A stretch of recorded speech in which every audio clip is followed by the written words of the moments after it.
You were smiling before. Don't stop just because you're in the chair.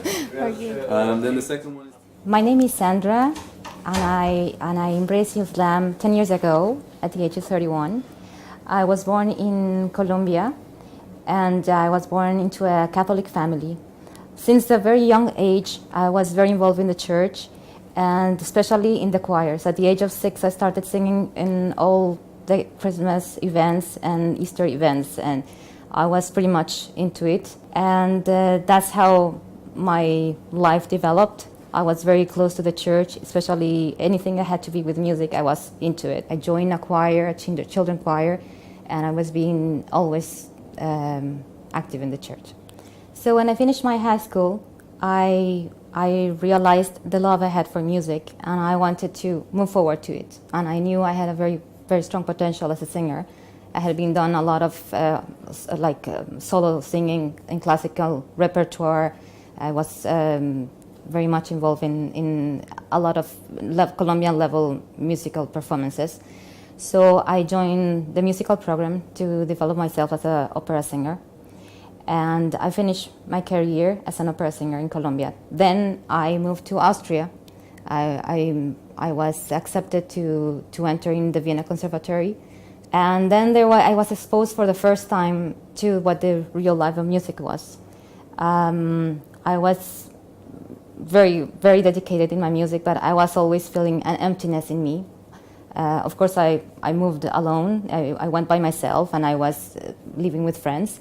But always my family was not there, so I would always feel like I had the voice of my family and telling me, keep connected to your faith. So I remember every day going through the conservatory, I will stop and I will go and enter into the church.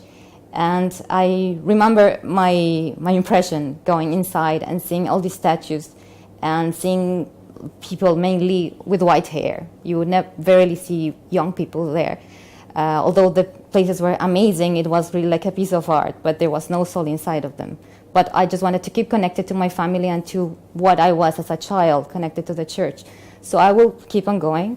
And I remember going inside the church and feeling like, okay, this Mary looks beautiful today. Let's put a candle here and make a prayer here. And the next day I will go and to another church, and maybe it was a church with the name of a saint. So I will go and pray to the saint. And it was just, starting to feel like it's really confusing. When you are out of the environment where you are grown, you start to make your questions and start to think outside of the box. And as much as I wanted to keep connected to God, because that's how I was raised, I was feeling there were many things that were not clear to me, and there were many questions that were opening up, and I wanted to understand. But I knew since the beginning that I arrived to Austria that once I would finish my degree, I wouldn't like to stay there. I felt like I was completing my degree to please my family. I grew up feeling that I wanted to please everybody, and I felt that with my singing, I made many people happy. I could bring peace. I could make a religious event, a wedding, beautiful. Sometimes after the wedding, people wouldn't say how nice the priest spoke, but how beautiful the music was. It was like music was the center of the faith. Like people were going to the church looking to being satisfied with the music. People will go to these amazing cathedrals just to hear the music. And once the big pieces of the repertoire were done, halfway the mass, suddenly the church would be empty. I remember Japanese buses stopping just next to the cathedrals, and then the church would be full of people. And once the communion started, that usually if you think about Schubert, like masses or Mozart masses, the music goes until the communion, and then after that, once the communion was over, the church was empty, and the priest was really upset. Once I continue studying, and I was about to reach my final diploma, my final degree, I remember feeling this sense of loneliness and confusion and frustration and not clarity where my life was going towards to. I was raised to be somebody helpful in the society, very caring, very loving. My family has done amazing charity work, and I grew up with all that. And then I would see how the behavior of people in the music world was the opposite, environment of one pushing the other one or doing things that were not right in order to show or to glow. And I couldn't see myself doing that. It was very difficult because I knew there was a big expectation behind what I was doing. So I remember very well, maybe 2 months before finishing my degree, and going, like, it was late, and I remember this prayer I did. And that day, I felt for the first time I'm not praying to a saint or to the Virgin or to Jesus. I felt I was praying with the real, truly God. And I was saying, please guide me. I'm completely lost.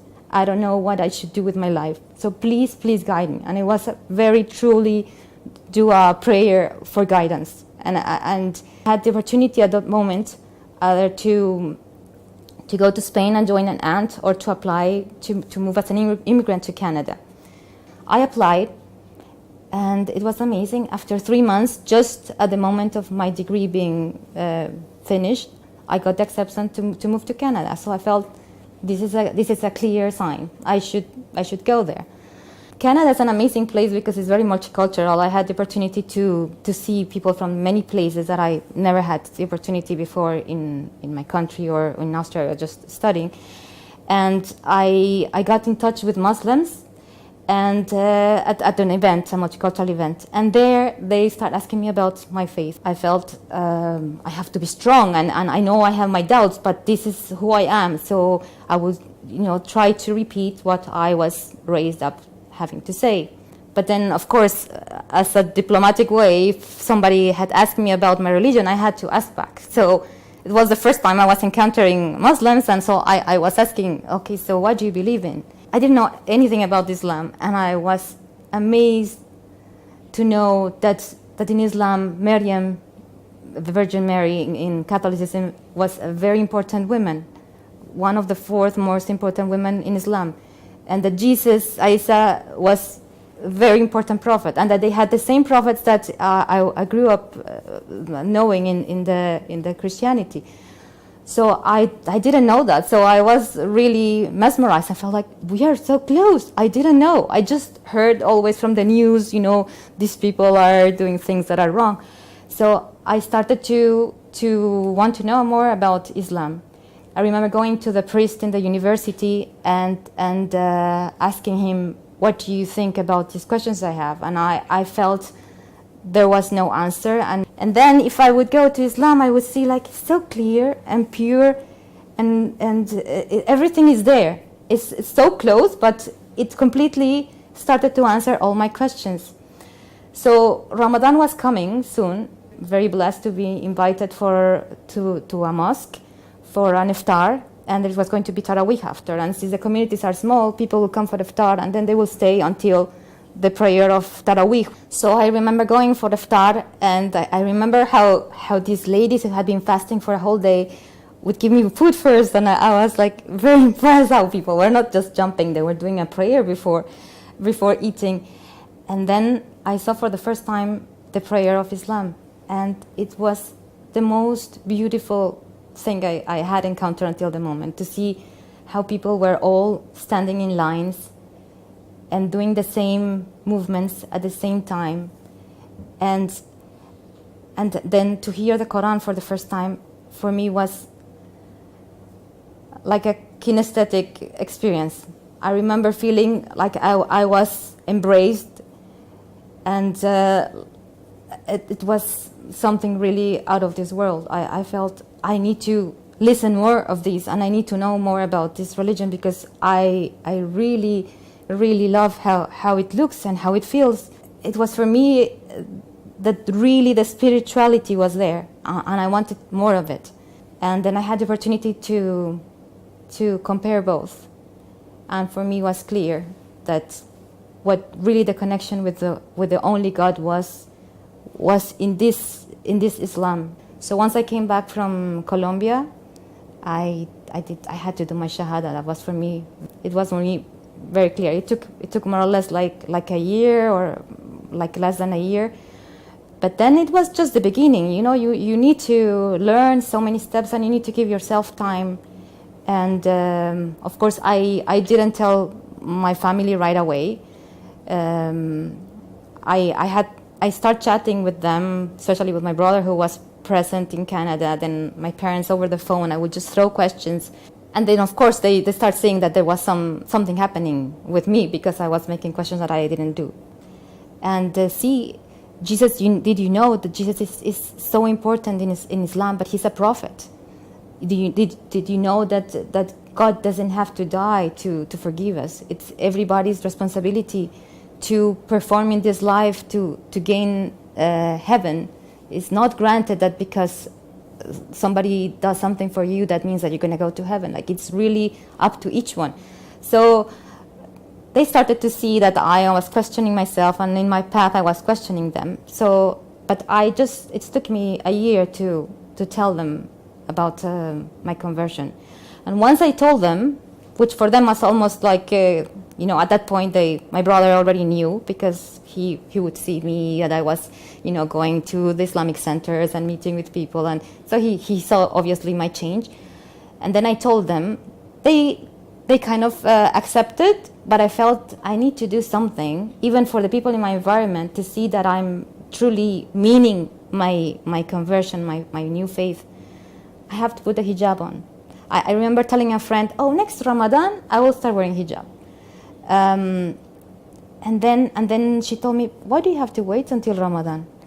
And I remember coming back home and, yes, why do I have to wait? And I started reflecting on it, and I said, very good to show that Islam was good. So it was like a protection of myself if I were to do something that it was not, not accepted. I would remind myself, I have the hijab, I need to be good. So alhamdulillah, they accepted me, they respected me.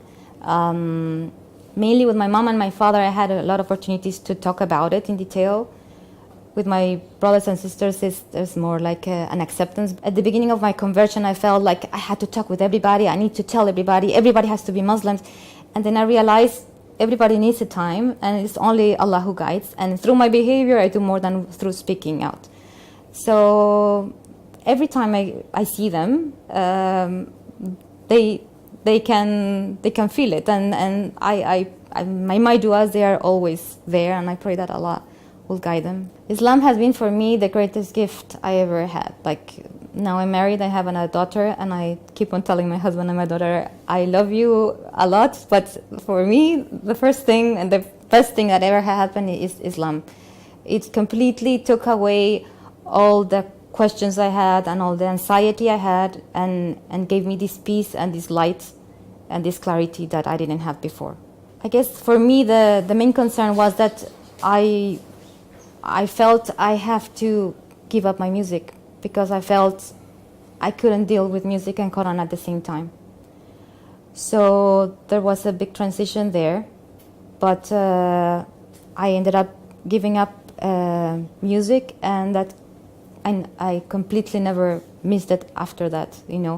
I felt that all the skills that I acquired through my studying, alhamdulillah, I was able to use them to learn about Quran, to learn how to read Quran, and to memorize, and to be able to learn the language.